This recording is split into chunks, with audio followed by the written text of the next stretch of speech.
नमस्कार मित्रांनो मैत्रिणींनो, आजची रेसिपी आहे मेथी खिमा।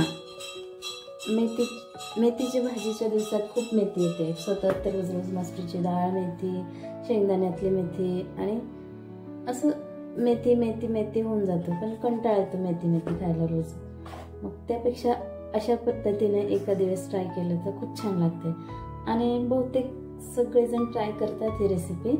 मला तर वाटतं प्रत्येक घरात होत असेल। ही करायला सोपी आणि चवीला एकदम मस्त अशी ही मेथी खिमा आहे। तर तुम्हाला मेथी खिमा आवडते का हे मला नक्की कमेंट मध्ये सांगा। तर मी या पद्धतीने अशी मेथी खिमा बनवला आहे। हे बघा किती छान कलर आलाय आणि हिरव्या मिरच्यात असल्यामुळे एकदम भारी चव येते।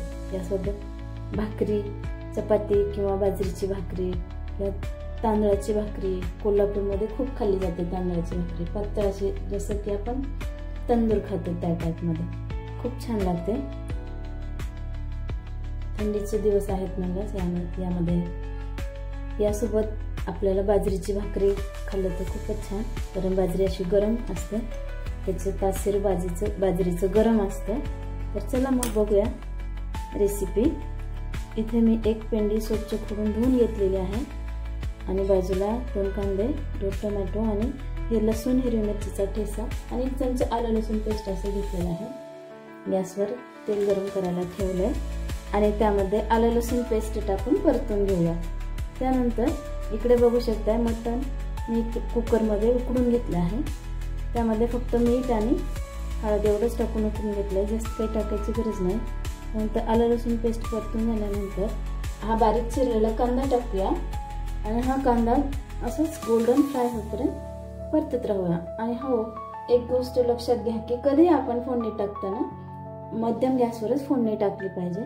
त्यानंतर कांदा ट्रान्सपरंट झालाय, आपण बारीक चिरलेला टोमॅटो टाकून परतून घेऊया आणि हे सुद्धा असंच ट्रान्सपरंट, म्हणजे टोमॅटो एकदम असं सॉफ्ट झाला पाहिजे, असं फ्राय करून घेऊया। त्यानंतर लसूण मिरचीचा ठेचा, हे दोन्ही तिन्ही हे जे काही मिश्रण टाकले आपण एकजीव करून घेऊया आणि त्यामध्ये थोडं हे पाण्याचा वापर होणार नाहीये, त्यासाठी असंच तेल सुटेपर्यंत शिजवून घ्यायचं। बघा असं तेल सुटत आलं की समजायचं आपली फोडणी व्यवस्थित शिजलेली आहे। त्यानंतर खोडून घेतलेली मेथी टाकूया। मेथी अशीच तेलात फ्राय होऊ द्यायची।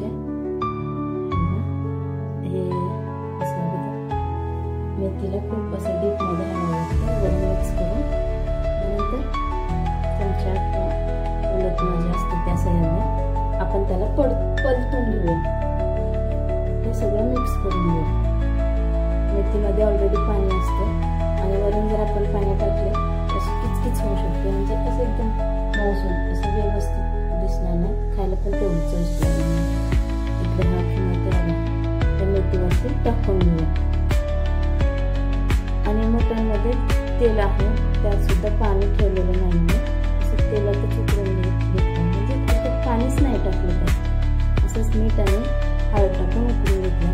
दोन्हीमध्ये पण पाणी नाही, मेथीत पाणी असतं ऑलरेडी, ते पाणी दोन्हीला कॉम्बिनेशन मस्त होऊन जातं, त्याची चव खूप छान येते।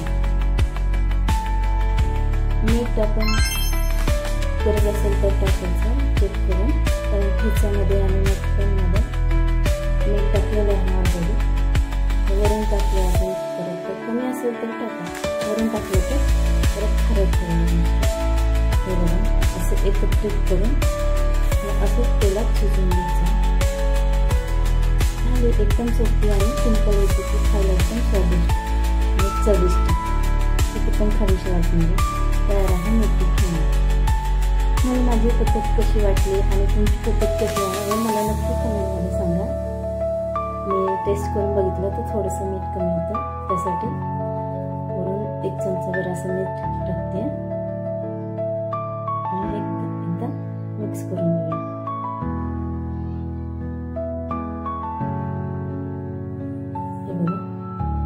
पाण्याचा वापर केला नाही, नाहीये, तरी पण थोडंसं पाणी सुटलेलं आहे कारण मेथीमध्ये पाणी आहे. आता हे छान शिजत आली आहे, हे बघू शकता. शिजल्यानंतर हा असा कलर येतो. तयार आहे आपली मेथी खिमा. आवडलं तर नक्की लाईक आणि सबस्क्राईब करा. भेटूया पुढच्या व्हिडिओमध्ये.